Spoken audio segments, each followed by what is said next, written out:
Versículo 1 del capítulo 11 del libro de Carta a los Hebreos, la Escritura dice de la siguiente manera: es pues la fe, la certeza de lo que se espera, la convicción de lo que no se ve. Porque por ella alcanzaron buen testimonio los antiguos. Por la fe entendemos haber sido constituido el universo por la palabra de Dios, de modo que lo que se ve fue hecho de lo que no se veía. Por la fe, Abel ofreció a Dios más excelente sacrificio que Caín, por lo cual alcanzó testimonio de que era justo, dando testimonio de sus ofrendas, y muerto aún habla por ella. Por la fe, Enoc fue traspuesto para no ver muerte, y no fue hallado, porque lo traspuso Dios, y antes que fuese traspuesto, tuvo testimonio de haber agradado a Dios. Verso 6. Pero sin fe es imposible agradar a Dios. Creo que leamos el versículo 6 todos en coro, a la cuenta de 3. 1, 2 y 3. Pero sin fe es imposible agradar a Dios, porque es necesario que el que se acerca a Dios crea que le hay y que es galardonador de los que le buscan. Padre, en el nombre de Jesús, te damos gracias por tu palabra. Gracias, Señor, por cada familia aquí, Señor, representada esta mañana. Gracias por cada uno de mis hermanos. Hemos venido, Señor, esta mañana a tu casa para rendirte adoración y alabanza, para expresar, Señor, cuánto agradecimiento hay en nuestras vidas por todas las bendiciones que tú día con día nos das. Pero esta mañana, Señor, también queremos pedirte que nos des una palabra clara, práctica, pero también entendible y aplicable en nuestra vida diaria. En el nombre de Jesús, Padre, te lo pedimos, no sin antes, Señor, reconocer y declarar que este lugar es casa de Dios y puerta del cielo. Por lo tanto, todo aquello que no obedece tu voluntad ni se somete a tu obediencia, con la autoridad que tu palabra, Señor, nos da, le atamos de pies y manos y le enviamos al abismo, declarando, Señor, que este lugar es libre para gloria y alabanza de tu nombre, pero también para bendición de tu pueblo. En el nombre de Jesús oramos, no sin antes, Señor, también pedirte que solo la voz de tu Espíritu Santo se escuche en medio nuestro y que aplique, Señor, al corazón de cada uno de tus hijos tu palabra de acuerdo al propósito por el cual tú la has enviado, así como declara tu palabra en el capítulo 55 del libro de Isaías, que tú enviarás tu palabra, cumplirá el propósito para el cual enviaste y no regresará a ti vacía. En el nombre de Jesús oramos y el pueblo dice amén. Puede tomar su asiento. Estos versículos que hemos leído son maravillosos porque nos da tantas referencias de lo que la fe puede alcanzar o hacer en la vida de una persona. Nos dice que la fe es importante para poder alcanzar un buen testimonio.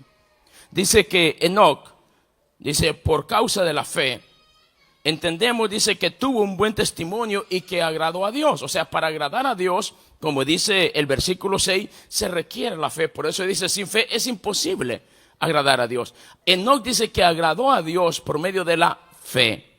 También nos dice que Abel, el versículo 4, por causa de la fe, se atrevió a hacer algo más allá de lo ordinario. Por eso dice que ofreció al Señor un sacrificio, dice, excelente. La palabra excelente es una palabra compuesta, o sea, extra. Entonces se excedió, fue más allá, corrió la mía extra. Entonces la fe es eso que nos mueve a hacer cosas que otros no hacen. Pero que al final del día, cuando estas cosas son correctas y lo estamos haciendo con la finalidad de agradar a Dios, ¿qué cree que va a pasar? Dios se va a agradar de ello. Por eso dice que aún después de muerto Abel, su ofrenda da testimonio o habla por él. El versículo 3 nos dice que por la fe también entendemos que el mundo visible, el cual ahora nosotros podemos ver, dice que fue hecho de lo que no se veía, no dice de lo que no existía. O sea, existía, pero no se veía. O sea que hay cosas que existen, pero que no son visibles, no son tangibles.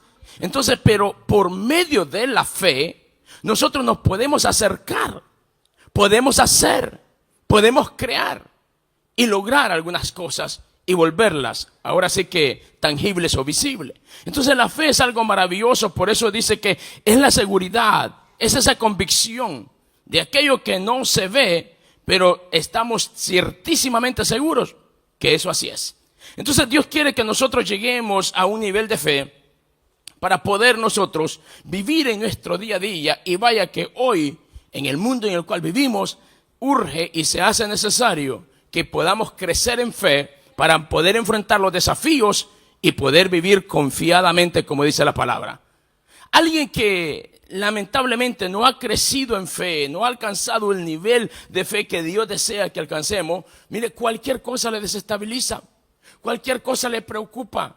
Pero el hombre y la mujer que conoce a Dios a través de la palabra, al igual que el apóstol Pedro, mientras está encarcelado y sabe que el siguiente día hay sentencia de muerte sobre él, Pedro, me dice la escritura a mí, que él estaba dormido cuando el ángel llegó y lo despertó para sacarlo, porque la iglesia estaba orando. La iglesia tenía fe de que el Señor lo podía liberar, y Pedro tenía fe que el Señor también lo guardaría. Entonces Dios envió a un ángel para sacarlo de la cárcel. En medio de la amenaza, en medio de la prueba, él podía descansar porque sabía en quién había confiado. El mismo Dios de Pedro es nuestro Dios, y usted y yo podemos vivir confiados en un mundo de amenazas, en un mundo de incertidumbres, en un mundo donde lo incierto impera día con día y parece recobrar fuerza. Pero la iglesia del Señor sabe también en quién ha confiado, y por eso el Señor le dice al profeta Josafat allá en el capítulo 20 del segundo libro de las Crónicas, y también nos lo recuerda a través del salmista en el capítulo 46 del libro de los Salmos, sobre un principio que nosotros no podemos ignorar en tiempos de dificultad, en tiempos de incertidumbre, en tiempos de amenaza. ¿Sabe de qué principio está hablando la Escritura? De estar quietos. Por el Señor le dice a Josafat: Josafat, estad quietos, esta guerra no es tuya, sino mía. Y el Señor, a través del salmista en el Salmo 46, nos dice que Jehová es nuestro amparo y Él es nuestra fortaleza en tiempos de aflicción, en tiempos de tribulación. Dice: yo soy tu amparo y tu fortaleza y tu pronto auxilio. Pero el Señor dice: estad quietos y verás que yo soy Dios. ¿Por qué el Señor dice que debemos de estar quietos? Porque tenemos que aprender a esperar en Él. Y cuando el Señor dice: verás que yo soy Dios, vamos a entender lo que el Señor también termina diciendo en el Salmo 91, cuando dice que Él que habita el abrigo del Altísimo, dice los primeros versículos de este Salmo 91, dice: morará bajo la sombra del Omnipotente. Pero al final de este Salmo, el Señor a través de la palabra nos dice, nos certifica: con Él estaré yo en la angustia, lo libraré y le mostraré mi salvación. Dios ha prometido librarte, Dios ha prometido guardarte, Dios ha prometido proveerte. Por eso vale la pena confiar en Dios. Y solo pueden confiar plenamente en Dios aquellos que conocen cómo obra la fe, cómo se manifiesta la fe. Diga conmigo: la fe agrada a Dios y activa su poder. Número 1, sí, la fe agrada a Dios y activa su poder. La fe y la obediencia a Dios son llaves que nos conectan con lo sobrenatural de Dios. En la Biblia encontramos tantas referencias, y en el capítulo 3 de Hechos de los Apóstoles, nosotros encontramos a partir del versículo 1, si usted puede abrir su Biblia, por favor, quiero que la vea, porque hay algo importantísimo en estos primeros 2 versículos que quiero que veamos. Dice la Escritura que mientras la iglesia primitiva, después de haber experimentado cosas extraordinarias, no fáciles algunas de ellas, recuerden que Jesús ha sido, no muchos días antes, arrestado, crucificado, pero Él cumplió su promesa que al tercer día resucitaría. Se presentó a sus discípulos, estuvo 40 días con ellos en diferentes escenarios, pero también les advirtió que Él se iría y no los dejaría solo. Ellos fueron testigos de ver cómo Jesús, en medio de ellos, se levantó y ascendió al cielo, y una nube lo quitó de su vista. Solo Dios sabe lo que sus corazones sentían. Yo no puedo imaginar eso, porque son aquellos discípulos que han visto a Jesús estar con ellos en toda instancia, proveerles cuando había una necesidad, traer una respuesta cuando ésta será requerida. Era en quien ellos podían refugiarse ante cualquier circunstancia. Y solo Dios sabrá lo que sus corazones sentían, pero esto a mí me hace pensar y me obliga casi a pensar que por algo el Señor envió un ángel y les habla en esa misma escena y le dice: varones galileos, ¿por qué estás mirando al cielo? A este mismo Jesús que habéis visto ir, un día también regresará. Seguro que eso alentó y reconfirmó la fe de sus discípulos de lo que Jesús les había dicho en el capítulo 14 del libro de Juan. Me voy pues a preparar un lugar para que donde yo esté, vosotros también estéis. Y si así no lo fuera, yo se los hubiera dicho. Crean en Dios, pero crean también en lo que les estoy diciendo. En la casa de mi Padre muchas moradas hay. Ahora, ellos están viendo eso y el ángel viene y les dice, y esto ha pasado alrededor de 40 días después de haber visto que Jesús fue raptado, crucificado, maltratado, vituperado. Pero también una palabra que el Señor les dice, quédense en Jerusalén, no se vayan de aquí hasta que el Señor haya cumplido la promesa de la cual yo también les hablé. Y dice la Biblia que no muchos días después, no lo dijo cuántos días, pero aproximadamente 10 días después de esa escena, el Espíritu Santo en aquel lugar llamado aposento alto vino y de una forma sobrenatural estremeció como un viento fuerte aquella casa y todos fueron llenos del Espíritu Santo. En este momento surge algo, una experiencia nueva, diga conmigo, una experiencia nueva. El versículo 2 de este capítulo 3 de Hechos nos enseña cosas extraordinarias. Lo primero que vemos acá dice que era traído un hombre cojo de nacimiento a quien ponían cada día a la puerta del templo que se llamaba La Hermosa para que pidiese limosna de los que entraban en el templo. Lo primero que aquí debemos nosotros de poner la mirada es que allí dice que era traído un hombre cojo. Nos habla de la condición de alguien en particular. Número 2, dice que lo ponían, no era por voluntad propia. Alguien tenía decisión sobre de él y lo traían para que hiciese determinadas cosas. ¿Qué tenía que hacer este pobre hombre? Pedir limosna. Dicho esto, quiero que pensemos en la realidad social de cómo vive mucha gente hoy. Cuando dice que este hombre, su estado, su condición, que era un imposibilitado, que no podía hacer mayores cosas por sí mismo. ¿Cuántas personas hoy por hoy dependen de un medicamento médico? ¿Cuántas personas hoy por hoy son esclavas a un hábito? De eso nos está hablando. De alguien que no tiene facultades propias. De alguien que depende, porque dice que lo llevaban, no estaba si quería o no. ¿Sabía usted que las personas que están atadas a un hábito hacen las cosas no porque quieren? Y no vamos a hablar en detalles ni de X hábito, porque todos tenemos un hábito. Y hoy por hoy nosotros como sociedad y cristianos particularmente, con facilidad hacemos señalamiento de aquellas cosas que tienen que ver con el pecado. Llámese adulterio, llámese fornicación, llámese esto, llámese aquello. Pero ¿qué de ese hábito y esclavitud moderna de las redes sociales? Porque hoy por hoy el hábito y la esclavitud de a la tecnología es muy similar al efecto que causa algún tipo de estupefacientes en la vida de las personas, que les esclaviza, les ata. Hay personas que son adictas a la cafeína. Yo trabajé en restaurantes por muchos años. Y recuerdo en una ocasión particularmente, una señora llegó desesperada que quería que le sirvieran un vaso de té. Porque claro, el té contiene cafeína. Y dice, es que no he tomado café todo este día. Y entonces necesitaba fumarse un cigarrillo por la nicotina. Entonces son personas que necesitan de estas cosas para tener un estado de estabilidad, relajamiento. Y sin ello no pueden vivir una vida normal. Esa es la realidad social. Dice la Escritura que este hombre, su estado era crítico, dependía de. Y lo más triste es que dice que así nació. ¿Qué nos enseña esto? Que hay circunstancias que al razonamiento humano jamás podrán cambiar. Esta persona nació en este estado. Humanamente hablando, es imposible que esto vaya a cambiar. Imagínense, hay de escenario a escenario. Y aquí yo le estoy dando libertad a mi imaginación. O sea, hay personas que nacen con algunas condiciones físicas especiales, pero hay personas que yo he visto que pudiésemos decir que eran como este hombre cojo de nacimiento, pero que no se alcanzaron a formar sus extremidades.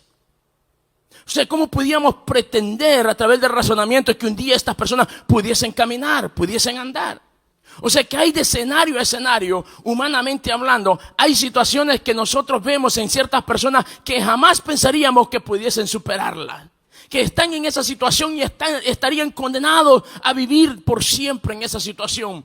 Y es lo que me enseña la palabra del Señor, que la fe no solamente agrada a Dios, pero desata el poder de Dios. Y ante el poder de Dios, lo que humanamente es imposible, la razón, para Dios todas las cosas son posibles. Por eso yo quiero esta mañana que usted salga pensando de este lugar, que más allá de lo que para mí es imposible, más allá de lo que la razón me permite entender o no, hay un Dios todopoderoso que puede hacer que de la nada pueda surgir algo y de lo poco se pueda multiplicar, que tu realidad pueda cambiar y sea mejor de lo que incluso has imaginado que pueda ser.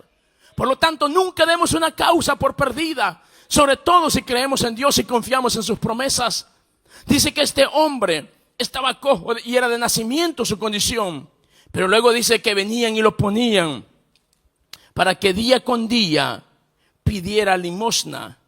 Ahora, está de más pensar si realmente el beneficiado solamente era él de lo que le daban, de lo que quería, o alguien más se beneficiaba de ello y solo lo usaban como instrumento para beneficiarse de él.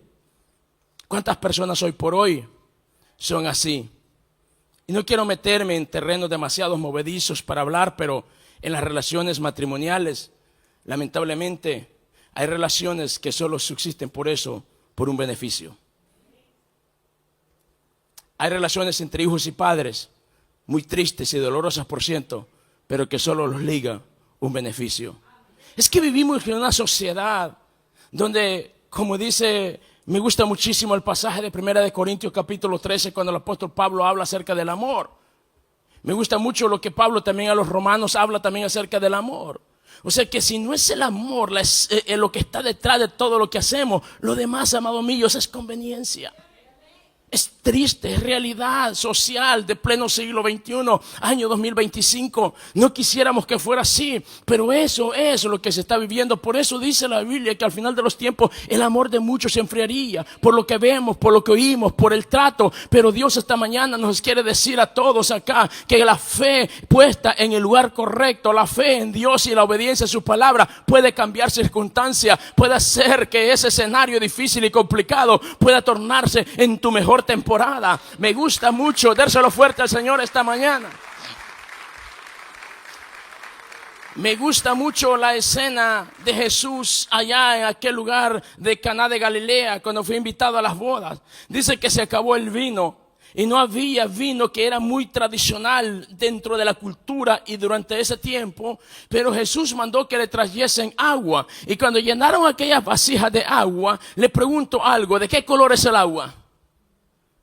¿Qué color tiene el agua? No tiene color, o sea, es incoloro. ¿Y qué sabor tiene el agua?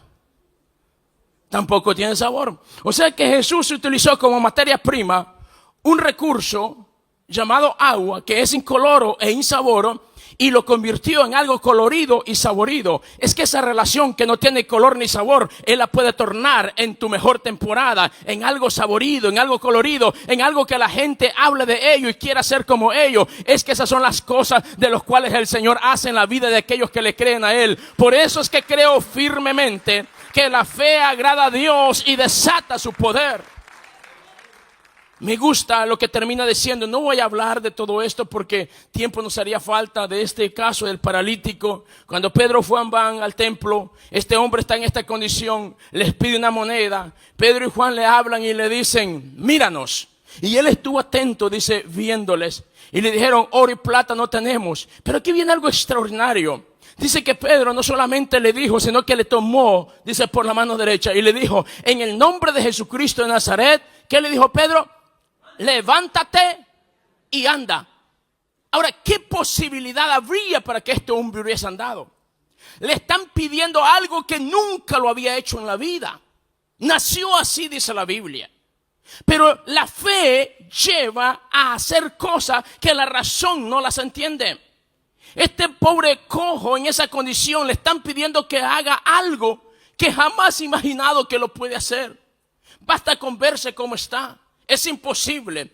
Pero eso es lo que Dios hace cuando a través de la fe nos desafía, nos confronta y nos pide que hagamos algo que no cabe en nuestra razón. Pero si Él lo dijo, yo sé que vale la pena hacerlo. Si Él lo dijo, yo sé que es menester hacerlo. Si Él lo dijo, yo sé que debe de hacerse un esfuerzo, porque al final del día dice que cuando Pedro y Juan, dice, oraron por él, le tomó por la mano derecha, aquel hombre dice que empezaron a enderezársele los tobillos torcidos, y yo imagino que la gente empezó a ver y dijo, ¿qué están haciendo allí? Pero de pronto, al que siempre había visto como aquella persona que está mendigando, que le den algo, que está atado quizás a un asiento allí, pero ahora lo ven saltando, dice, y entró al templo, no se quedó afuera, entró al templo a donde los agradecidos entran, y entró, dice, saltando y alabando a Dios. Es que después de la tragedia, después del dolor, después de la confusión, después de todo el sufrimiento, viene un tiempo de celebración y alabanza. Y yo declaro por la fe en la palabra que tus mejores días están por venir. Vale la pena creerle a Dios, iglesia, por encima de lo que puedas estar sintiendo, por encima de lo que puedas estar viendo. A este hombre no le contaron, él lo vivió en carne propia. Cuántas miradas de desprecio, cuántas respuestas negativas. Pero este hombre no tenía opción más que la humillación, agachar la cabeza. ¿Cuántas veces a este hombre le dijeron, pero ¿hasta cuándo estarás pidiendo, hombre? Si ayer que vine te di algo y ahora me sigues pidiendo. ¿Cuántas veces lo rechazaron? Yo sé que hay lágrimas en algunos de sus ojos porque seguramente han experimentado esto en un área de su vida, familiarmente, laboralmente. ¿Cuántas veces hemos sido humillados en un centro laboral? Pero tenemos que aguantar porque no tenemos opciones, porque el peso de la responsabilidad lo supera. Hay una familia que mantener, hay hijos que sacar adelante, y esa es la realidad con la cual muchos tienen que vivir, con el peso de la humillación, con las malas miradas. Pero este hombre no tenía opción. Pero un buen día, diga conmigo, un buen día, Dios se acordó de él y envió sus mensajeros a Pedro y a Juan, quienes le creyeron a Dios. El hecho de que seamos cristianos no resuelve los problemas de la sociedad. Pero un cristiano empoderado, un cristiano que le cree a Dios, un cristiano que no tiene miedo a usar la fe, un cristiano que sabe que Dios puede hacer milagros, se atreve a mirar la necesidad y a decirle, en el nombre de Jesucristo de Nazaret, tu problema va a cambiar. En el nombre de Jesucristo de Nazaret, tu hijo va a cambiar. En el nombre de Jesucristo de Nazaret, tu economía va a cambiar. En el nombre de Jesucristo de Nazaret te levantarás. En el nombre de Jesucristo de Nazaret verás la provisión de Dios. Alguien necesita caminar por la vida y decir que en Jesucristo hay esperanza, que en Jesucristo hay salvación, que en Jesucristo hay sanidad, que en Jesucristo hay perdón, que en Jesucristo hay restauración. Romaya soamaya y recatenderele baisoamaquia maisoamaya. Eso es lo que Dios nos está diciendo a través de este pasaje. Que hay gente que está en una condición crítica y que el nombre de Jesucristo de Nazaret lo resuelve, lo cambia y lo transforma. Versículo 10 declara y dice que le reconocieron que era el mismo que se sentaba a pedir limosna a la puerta del templo, pero que ahora se llenaron de asombro y espanto porque no podían ver lo que había sucedido. Es lo que pasará con nuestro mundo. Se sorprenderá como Dios sacó al drogadicto de la calle, como Dios transformó la vida de la prostituta, como Dios transformó a aquella persona que nadie daba nada por él, porque la fe lo cambia todo, la fe resuelve todo. Por eso dice Hebreos capítulo 11, en los primeros 5 versículos, que entendemos que por la fe se puede alcanzar un buen testimonio. No es por lo que la gente me diga, es porque yo determiné poner mi confianza en Dios y dejé de escuchar lo que la gente dice y escucho a Dios diciéndome, levántate, anda un poco más y lograrás lo que te has propuesto. La fe lo cambia todo. La fe de Pedro y Juan, al orar por este paralítico y pedirle que se levantara, provocó la manifestación del poder de Dios. Y a partir de ese momento la historia de la iglesia también cambia de una forma extraordinaria. Y la gente fue testigo del poder de Dios manifestado como nunca antes lo habían visto. Es que cuando usted y yo, atesore esto en su corazón, por favor, cuando usted y yo vivimos por fe, nos alineamos al propósito de Dios. ¿Qué pasa cuando nosotros vivimos por fe? Nos alineamos al propósito de Dios. ¿Y sabe qué pasa cuando nosotros nos convertimos o nos alineamos al propósito de Dios? Nos convertimos en bendición para otras personas. Y la vida de esta persona seguramente nunca más será igual. Le pregunto, ¿la vida de esta persona, del paralítico del cual hablamos, de Hechos 3, fue igual a partir de ese momento? No. ¿Por qué? Porque hubieron unas personas que, movidos por fe, se atrevieron a hacer algo que nadie se había atrevido a hacer. Por ende, su vida cambió en un antes y un después. Por eso una vida de fe puede cambiar la vida de alguien en un antes y un después. Porque nuestra fe no está sustentada en algo que se ve, sino algo más allá de lo que se ve en el mismo Cristo de la gloria. La fe de Elías transformó la vida de una nación. Era un estado crítico el que se vivía. Usted lo encuentra en la historia del capítulo 16 al capítulo 18 del primer libro de Reyes. Pero quiero concluir con esto por la fe de Elías. Dice que confrontó a Acab. ¿A quién confrontó? ¿Quién era Acab? Diga conmigo, un rey. O sea, confrontó al sistema mismo, la fe. Y dice la historia que después de que Elías confronta a Acab, el capítulo 18 particularmente, dice que Acab acusa a Elías de ser el causante de lo que está sucediendo. Si usted no lo sabía, a partir del año 2008 para acá, bueno hubiese sido venir preparado con esos datos y vérselos mostrados para que usted vea que en efecto han sido encabezados de noticias en diferentes lugares dentro de este país cuando han habido señalamientos directamente sobre la iglesia cristiana evangélica como la responsable de algunas situaciones que socialmente están pasando. Es una realidad. Claro, no es popular, pero de que ya han sido situaciones que se han dado, ya se han dado en este país, en el país de las libertades que nosotros diríamos. Ahora, ¿qué quiero decirle? ¿Dónde quiero llevarlo? Que hay un momento cuando el sistema se levanta en contra de la iglesia y solo la fe, diga conmigo, solo la fe, es la que nos mantendrá de pie y de cara a la realidad. Y eso me lo enseña la historia de Elías a mí. Que cuando Acab le dice, tú eres el que tiene a este pueblo en esta situación. Y Elías le dice, por el contrario, eres tú. Pero si quieres salir de dudas, venga, hagámoslo. Reúneme a la gente en el Carmelo, en el Monte Carmelo. Y así fue. Ahora va Acab con sus 450 profetas y llevan a todo el pueblo. Y Elías le dice al pueblo, ¿hasta cuándo ustedes estarán divididos entre dos pensamientos? Si ustedes entienden que Jehová es Dios, ¿por qué no le sirven?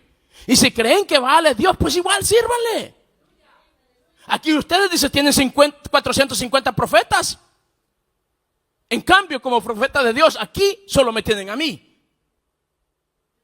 Y propone que preparen unos sacrificios, uno por otro. Y el Dios que conteste por fuego, ese es el Dios verdadero. Y después de que ellos hubieran hecho todo el escenario y todo lo que hicieron y nada hubo pasado, llega el turno de Elías. Y Elías empieza con algo, arreglando el altar de Dios que estaba arruinado.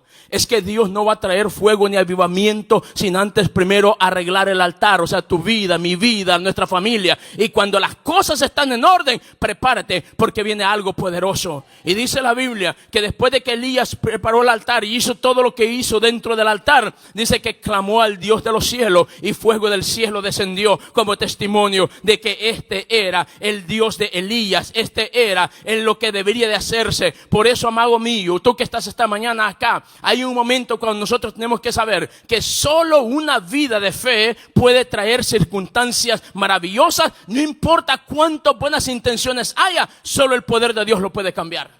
Solo el poder de Dios. Por eso la fe produce confianza y seguridad. A Elías se le amenazó Pero Elías estaba tranquilo, tenía confianza porque conocía quién era Dios. Habían 450 profetas de Baal, él solo estaba él y Dios, y él sabía que eso era más que suficiente. Por eso tú y Dios podrán más que la opinión de los demás. Guárdate para Dios, vive para Dios, santifícate para Dios, y seguro estoy que Dios respaldará tu palabra. Dios te bendecirá, Dios permitirá que seas instrumento de bendición, aun cuando otros no lo crean.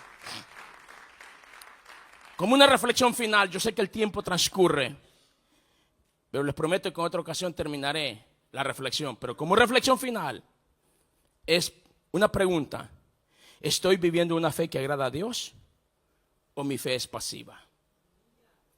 Hemos aprendido esta mañana que una fe en Dios, la fe en Dios, no solo le agrada a Él, sino desata su poder. Pero la fe tiene que estar puesta en el lugar correcto.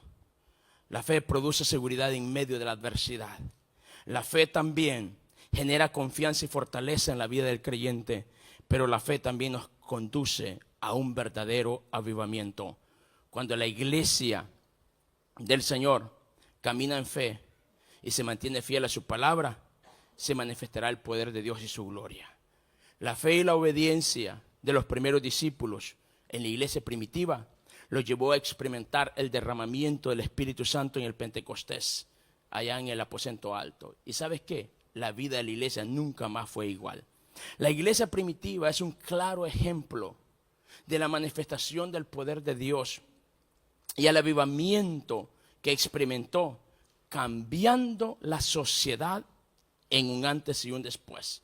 Por eso cuando leemos el capítulo 2 del libro de Hechos de los Apóstoles, nos damos cuenta que la gente empezó a respetar la iglesia. Cuando la Escritura dice y tenían temor, no se habla de miedo, sino que los respetaban. Sabían que tenían que pensarlo 2 veces de meterse con la iglesia. ¿Por qué? Porque veían el respaldo sobrenatural de Dios. ¿Qué lo provocó? Diga conmigo, un avivamiento. ¿Cómo se obtuvo el avivamiento? A través de la obediencia y el arrepentimiento. No hay arrepentimiento sin obediencia. El arrepentimiento es el paso de obediencia a un llamado. Pero esto produce un avivamiento, donde Dios manifiesta su favor, su gracia en favor de aquellos. Y esto es un paquete completo, porque resuelve los problemas inmediatos de las personas, proveyéndoles en su necesidad, trayéndoles confianza y seguridad. Donde lo que antes te robaba la paz, ahora es parte de una historia, porque ahora vives confiado y caminas seguro, porque has experimentado el poder sobrenatural de Dios en tu vida y en tu familia. Un avivamiento es lo que la iglesia del Señor necesita, un despertar. La iglesia del Señor, hablaba con alguien el día de ayer, por la tarde en una reunión, casualmente salió el tema sobre el efecto de la pandemia y cómo afectó a la congregación en la cual él se reúne. Y dice, ahora como que ya nos estamos ya nivelando un poco más, pero ¿cuántos años han pasado? Me dice, 3 años, después de que terminó la pandemia, casi 4 ya. Entonces, pero no creo que está, y digo esto porque creo que es una organización muy seria, Asamblea de Dios, un estudio que ellos hicieron después de la pandemia, y claro, y viene fácil. ¿Por qué? Porque como ellos son un concilio mundialmente hablando, pero en Latinoamérica, claro, cuando ellos empezaron a ver que después de que pasan los efectos de la pandemia, cuántas personas han dejado de venir a la iglesia, ellos empiezan obviamente a tomar nota de eso. En conclusión, ¿sabe cuántas personas en Latinoamérica aproximadamente dejaron de asistir a la iglesia como efecto secundario de la pandemia? 32 millones de personas. ¿Qué quiero decir con esto? Que la pandemia es un principio revelador de tantas cosas que sucedieron, que reveló una crisis no solamente sanitaria, reveló una crisis familiar. ¿Sabía usted que durante el periodo de la pandemia fue cuando más divorcios también hubieron? Porque curiosamente, cuando estaban las personas confinadas para estar en casa, porque no podían salir, nos dimos cuenta de que no nos conocíamos. Nos dimos cuenta que pensábamos diferente. Nos dimos cuenta que no éramos compatibles. Así les pasó a muchas personas dentro de la sociedad actual. Y no que nos quejamos que no tenemos tiempo para estar con nuestros hijos. No que nos quejamos que no tenemos tiempo para estar con nuestra pareja. Pero ahora que por ley hay que estar en casa, todos querían sacar y botar la basura afuera. Cuando antes nadie quería esas pequeñas responsabilidades. Por eso es que la pandemia vino a revelar no solamente una crisis sanitaria, sino una crisis familiar. ¿Sabes qué más reveló la pandemia? Una crisis económica, donde muchos se dieron cuenta de que ahora ese estilo de vida que teníamos de vivir de cheque a cheque nos hace más vulnerables de lo que imaginábamos. Porque nos acostumbramos, nos habituamos tanto a un estilo de vida y vivir de cheque a cheque, como que es que tenemos garantizado que la vida siempre va a ser así, no va a haber un cambio como el que tuvimos. Y allí nos dimos cuenta de lo que en realidad estábamos viviendo. Y lo otro que reveló la pandemia fue una crisis espiritual. Que muchas personas en realidad no habían nacido de nuevo, no estaban lo suficientemente conviccionadas, sus raíces no habían sido profundizadas, como dice Jeremías, capítulo 17, versículos 7 y 8. Que el hombre dice que cuando tiene su confianza en el Señor, sus raíces se profundizan. Pueda que venga crisis, pueda que venga calor, pero son inamovibles porque saben en quién han creído. No dependemos de una crisis, no dependemos de circunstancias. Ahora imagínese, y quiero concluir con esto, yo sé que esto lo digo porque debe de ser a manera de reflexión. Ahora imagínese, ¿qué hubiese sido si este periodo de pandemia, no solamente, ahora lo que nos obligaron fue a estar en casa? ¿Qué hubiese sido si el sistema ahora lo que implementa es una prohibición a nuestra fe? Muchos dirían seguramente: Señor, tú conoces mi corazón, tú sabes que te amo. Y llegaríamos a la conclusión, es que la relación con Dios es algo muy personal, no tengo que ir a un determinado lugar. Hay que tener mucho cuidado con esas posturas. Y digo esto porque yo lo he escuchado de algunas personas que en el modernismo dicen que no hay que congregarse, que basta con saber que tú y Dios están bien. Pero la Biblia a mí me dice claramente que no debemos de dejar de congregarnos. La Biblia a mí me dice que en la armonización, en el congregarse y en el armonizar, envía Jehová bendición. Entonces, y la bendición de Jehová es la que cambia, transforma. Entonces yo debo de buscar su bendición. ¿Qué dice el primer libro de las Crónicas, capítulo 16, verso 11 en adelante? Buscad a Jehová y su poder. Buscad su rostro continuamente. Entonces no podemos pretender de que vamos a dejar de hacer estas cosas cuando son sumamente importantes y decisivas en la vida del cristiano. Por eso es que necesitamos, diga conmigo, fe y obediencia. Porque la fe y la obediencia desata el poder de Dios. La fe y la obediencia también traerá un avivamiento, como lo trajo en la iglesia primitiva. Y algo poderoso acá. Y no voy a explicar mucho sobre esto, pero es que el avivamiento no es una cuestión de emoción, sino un hecho transformador que impacta vidas y comunidades en general. Vea, acompañado de sucesos imposibles de explicar humanamente. Vea la Biblia allí, Hechos capítulo 1, del versículo 1 al versículo 14, encontrará lo que sucedió en el derramamiento del Espíritu Santo en el Pentecostés. Dice la Biblia que toda la ciudad salió. Y había gente de diferentes países que habían llegado a Jerusalén durante esa época. Y lo sorprendente es que ellos decían, pero que no son estos galileos. Ni siquiera eran de Jerusalén. Venían de una región allá. Sí, allí como en la ciudad donde usted vive, a la gente que es campesina se le llama, pero ese es de cantón, ese es de aldea, ese es de aquí, ese es de allá. O sea que no se consideran que es alguien importante porque no es de la ciudad, sino que viene de una zona rural. Así se les trató a estos primeros cristianos cuando dijeron, ¿acaso no son estos de Galilea? Sí, la gente que trabajaba en la agricultura, la gente que solo sabía pescar y estaban en Jerusalén, donde estaba la crema innata de la sociedad económica, política y religiosa. En medio de todos ellos, Dios los trajo de allá del anonimato, donde nadie los conocía mucho, pero ahora los trae y todos se quedan maravillados, sorprendidos lo que Dios está haciendo con ellos. Y la gente que venía de otros países también les escuchaba hablar en su propia lengua, y eso los sorprendía aún más, porque es como que usted se transporte allá a su aldea, que solo quizás hablan X dialecto, pero de pronto alguien lo puede interpretar, un alemán puede saber qué es lo que le están diciendo, Un italiano puede decir lo que le están diciendo. Un francés puede saber lo que le están diciendo. Eso es lo que sucedió en el Pentecostés. Que todas las personas, no importando el país donde ellos habían venido, podían saber que les estaban hablando en su propia lengua. Porque eso no se puede explicar naturalmente cómo sucedió eso. Pero eso es lo que hace un avivamiento. Que cosas sobrenaturales surjan. Por eso tienes que saber que ante el poder de Dios algo sobrenatural va a pasar. Y dejémosle a Dios que Él se encargue de explicarlo. Pero usted y yo sirvámosle a Él y seamos instrumentos para que otros puedan saber que el poder de Dios está vivo en su iglesia.